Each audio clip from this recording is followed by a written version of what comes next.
സുന്നി ആശയങ്ങൾ സംരക്ഷിക്കുന്നതിന് സമസ്തയുടെ നേതൃത്വത്തിൽ ശക്തമായ പ്രവർത്തനം തുടരുമെന്ന് ഇന്ത്യൻ ഗ്രാൻഡ് മുഫ്തി കാന്തപുരം AP അബൂബക്കർ മുസ്ലിയാർ അറിയിച്ചു.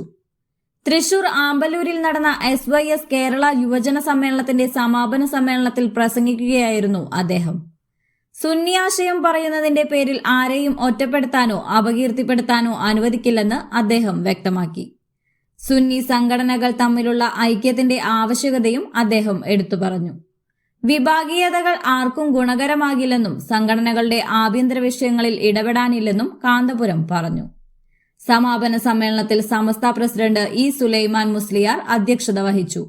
വഖഫ് മന്ത്രി V. അബ്ദുൾ റഹ്മാൻ, പ്രതിപക്ഷ ഉപനേതാവ് PK കുഞ്ഞാലിക്കുട്ടി, ജോയ ലുക്കാസ് എന്നിവർ അതിഥികളായി പങ്കെടുത്തു. 3 ദിവസങ്ങളിലായി നടന്ന ഈ സമ്മേളനത്തിൽ യുവജനങ്ങളുടെ സർഗാത്മക വികസനം ലക്ഷ്യമിട്ടുള്ള നിരവധി പരിപാടികൾ സംഘടിപ്പിച്ചിരുന്നു.